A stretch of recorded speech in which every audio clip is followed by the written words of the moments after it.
At 16.9 knots, the wave crests safely below the bow doors, rolling away from the ship. Then, Dan instructs the skipper to increase the speed. The ship is now sailing at 17.4 knots. The acceleration has an immediate effect. Not only does the bow wave increase, but it also changes direction. Instead of rolling forwards, the wave splashes back, up, towards the bow doors.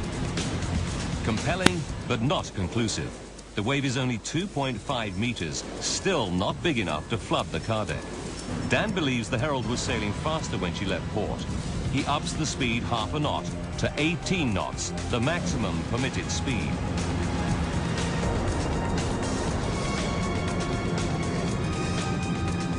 Suddenly, the wave balloons wildly. It is now almost 4 meters high, big enough to engulf the bow doors. On the Herald, water would be cascading straight onto the car deck. I was horrified to see the amount of water that came over the bow of the Herald on the full-scale trial. Dan is an experienced naval architect, but he has never seen a bow wave behave in this way. He turns to computer and physical models to try to explain the phenomenon. And he finds that once again, the shallow waters of Zeebrugge's harbor hold the key. Like all ships, the Herald throws up a bigger bow wave in shallow water than she does in deep water. It's called shallow water effect. The effect gradually becomes greater as the ship increases her speed.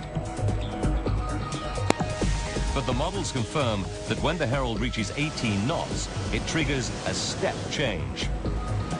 There is a huge leap in the size of the bow wave.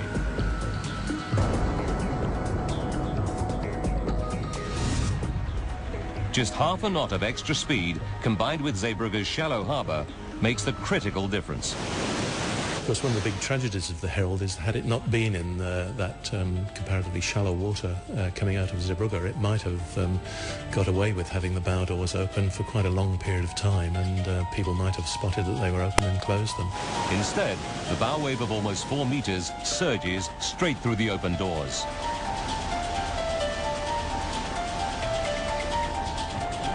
Dan calculates that 2,000 tons of water flood onto the Herald's car deck in about 30 seconds. Even this much water shouldn't sink such a large ship. What is the fatal weakness in the Herald's design that makes her capsize in just 90 seconds?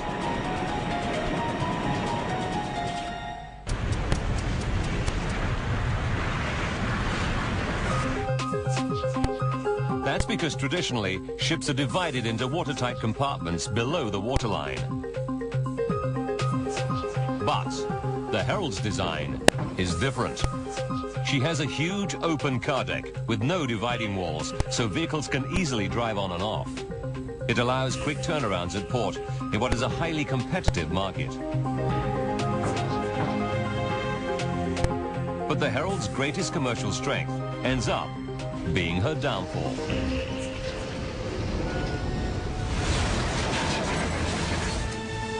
Investigators calculate that with 2,000 tons of water rushing around her car deck, the Herald would become unstable very quickly.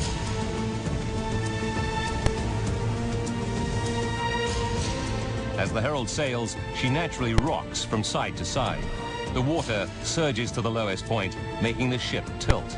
At first, the ship's huge buoyancy allows her to recover. Water is rather an unstable entity and would rush to one side or the other of the vehicle deck, acting like a sort of pendulum, if you like. With each swing, the water surges more violently, causing the ship to tilt more steeply. Eventually, the ship reaches a point where she's unable to recover.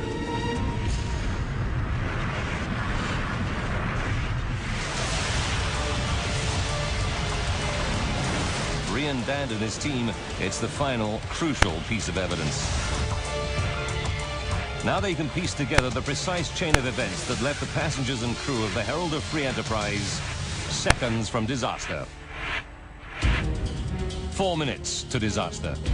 Unaware that the bow doors are wide open, Captain Lurie ups the Herald's speed half a knot to 18 knots. In the shallow water of Zeebrugge's harbour, this makes the bowway dramatically bigger. 90 seconds to disaster. 2,000 tons of water flood the ship's open car deck. 60 seconds to disaster. As the water surges across the car deck, passengers feel a violent lurch. Now the wave starts to carry cars and trucks with it. 30 seconds to disaster. The ship tilts 30 degrees to the left. It's the point of no return. The ship turns on her side to lie half submerged in the icy waters of the North Sea.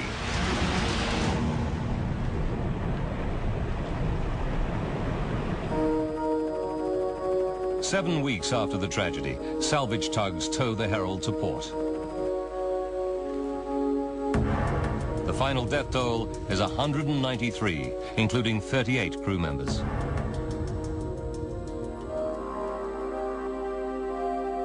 The investigators' final report finds that the Herald's loss is largely down to human error.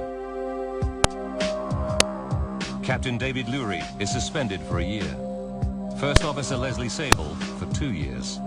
And the man who failed to close the bow doors, Assistant Boatswain Mark Stanley, is found seriously negligent, but escapes further punishment. The report finds that ultimately, poor management by the Herald's owner, Townsend Torreson, is to blame. The British Department of Transport hits the company with a £400,000 fine. For survivors like Simon Osborne, the night on the Herald of Free Enterprise still casts a long shadow. The worst aspect of the whole thing was losing my two friends. You don't expect to lose two close friends at that age. I got to meet their parents and talk to them about the day that we'd had, you know, to go to their funerals and memorial services.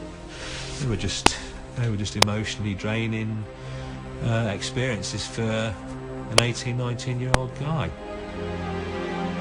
Survivors Michael and Maureen Bennett find the disaster has transformed their outlook on life. If we want to go down the beach, we go today. We don't go tomorrow because tomorrow never comes. It never came for us on that ferry. So we do things when we want to do them now. Their daughter Teresa, too, knows how close the family came to tragedy. There wasn't many families where all of them went and all of them came back, so we are really lucky to be alive.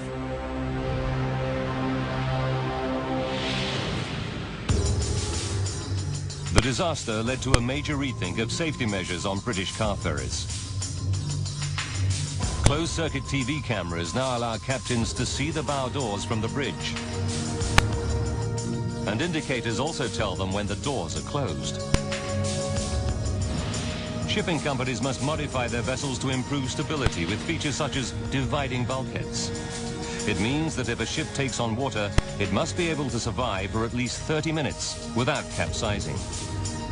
The Herald of Free Enterprise disaster was a wake-up call to the maritime industry.